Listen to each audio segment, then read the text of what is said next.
にちは、達夫です。この度はご視聴いただきありがとうございます。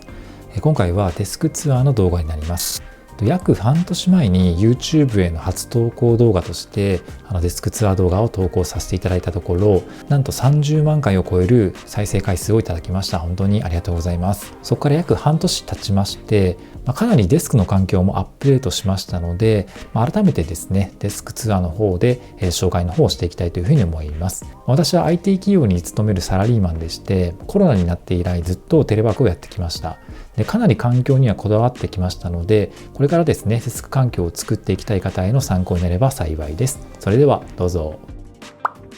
まずはデスクの全体像からになります。自然光を取り入れるために正面に窓が来るようにデスクを配置しています。デスクは新たに昇降式の電動デスクのフレキシスポット E8 というモデルを導入しました。最初は立って作業することで本当に効率が上がるのと半信半疑だったんですが、体感できるレベルで作業効率が向上しました。立って作業するのって意外と集中できるんですよね。で、特に朝一の少し眠たい時とか昼一のご飯を食べた後の眠くなる時間でも集中して仕事ができるようになりました。デスクの天板は珍しいですが竹になっています。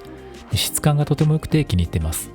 あと竹は機能性にも優れていて、耐久性がいいことに加えて抗菌効果や消臭効果があるらしいです。サイズは横幅が140センチ、奥行きが70センチになっています。一般的なデスクとしては少し大きめですが、広い作業スペースを確保できます。ノートを広げて何か書き込んだりということも十分にできます。デスクの下にはおしゃれで便利なアイテムで有名な山崎実業の収納ラックを取り付けました。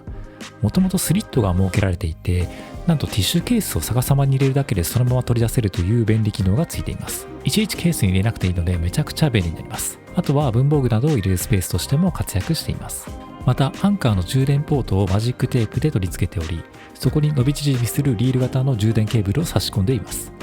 この充電ケーブルはライトニング端子が2つ、マイクロ USB が1つ、USB-C が1つの合計4つついていて、どんなガジェットにも対応することができます。またリールが両方から引っ張るのではなくて、片方だけ引っ張れば収納できるタイプは珍しく、片手で収納できるのでとても気に入っています。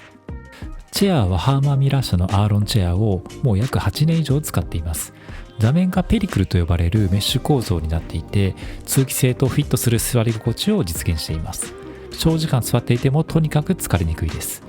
少々高いんですけども、チェアは仕事中に体に長時間触れる道具なので、お金をかけた方が生産性が上がります。あと見た目がかっこいいのでとてもテンションも上がります。メイン PC は M1 チップ搭載の MacBook Air を使っています。仕事とプライベート両方で活躍してくれています。YouTube を 4K で撮影して編集しているんですけども、全くのノンストレスで扱える本当に良い PC です。ただポートが2つしかないので、ベルキンのドッキングステーションを使っています。こちらにモニターやマイクなどのガジェット類を全て接続しています。SD カードも UHS-2 に対応しているので、写真や動画をよく取り込んだりする人にはとてもおすすめです。テレワークの時は外部モニターと MacBook のモニターで2画面体制で作業しています。正面のモニターでは資料を作成して、MacBook 側ではメールやチャットといった具合にモニターによって役割を分けることによって集中して作業することができます。MacBook についてはエルゴトロン LX というモニターアームに Amazon Basic の PC トレイを取り付けて、その上に MacBook を置いています。こうすることで MacBook の位置調整がとてもスムーズにできます。以前はこういった PC スタンドに載せていたんですが、手前に持ってこようとするとデスクマットに干渉するのと、高さ方向の調節が簡単にできなかったのですが、モニターアームを使うことによって解決しました。 MacBook の指紋認証もすぐ手元でできるのが嬉しい点です。 MacBook と先ほどのドッキングステーションの接続部分は Thunderbolt 3対応の24ピンマグネットを利用しています。MacBook を外出時に持っていく際にケーブルの抜き差しをする必要はありませんし、帰ってきたら簡単に接続してデュアルモニターにすることができます。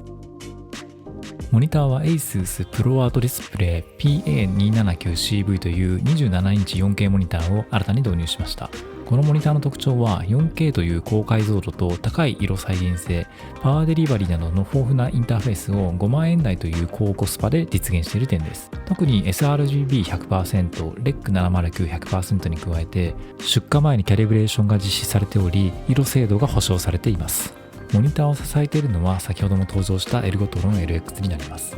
上下左右など簡単に調整できるのと、モニター下のスペースができるのでデスクをスッキリさせることができます。ちなみに先ほどの PC トレイとモニターアームは一つの台座支柱に取り付けています。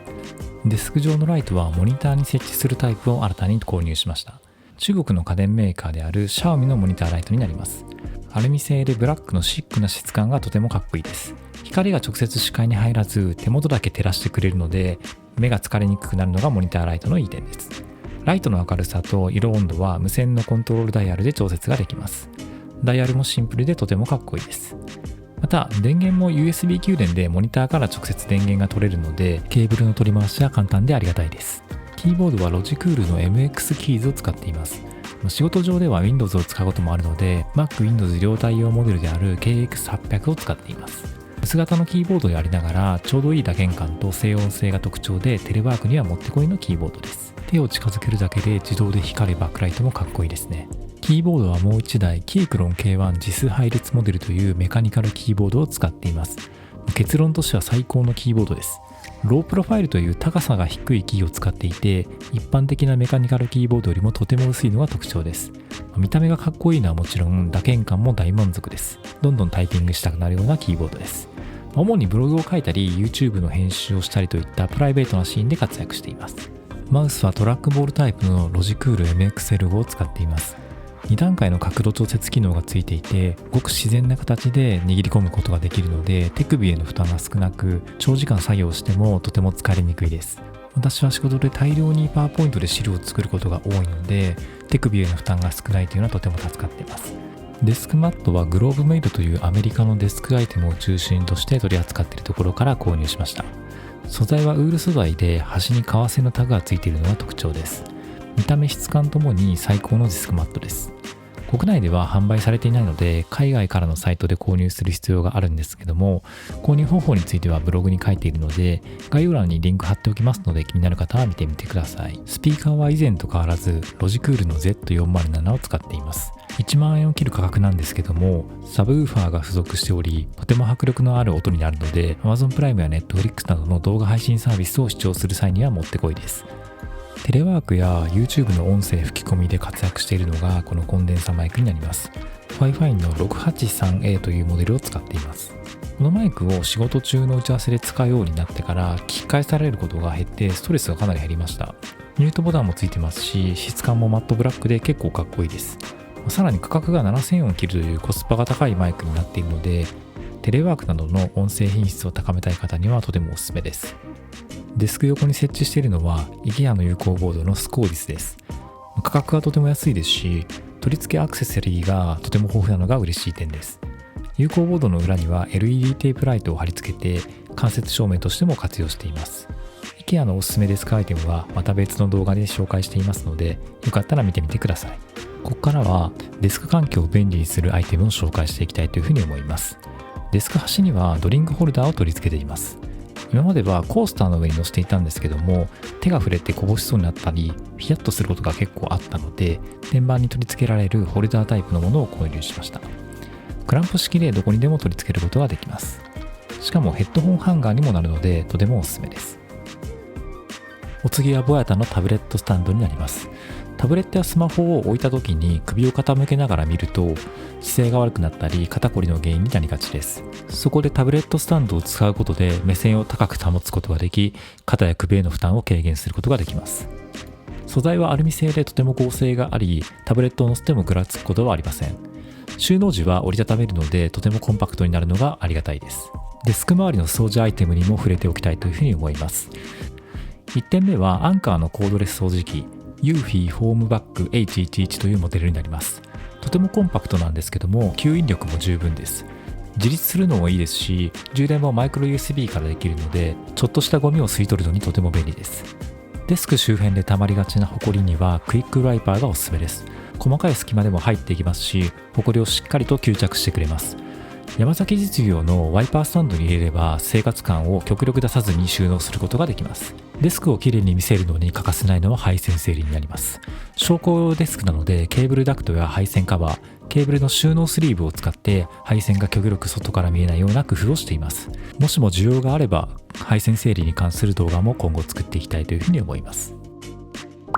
今回はデスクツアー第2弾として30代サラリーマンのデスク周りを紹介させていただきました。最後までご覧いただきありがとうございます。今回紹介した商品は概要欄にリンク貼ってますので、よかったら見てみてください。またご質問についてもなるべく回答したいと思いますので、ご気軽にコメントいただければ幸いです。このチャンネルではガジェットを中心とした30代サラリーマンのライフスタイルについて発信していますので、動画が参考になりましたらぜひグッドボタン、チャンネル登録をお願いいたします。それでは次の動画でお会いしましょう。バイバーイ。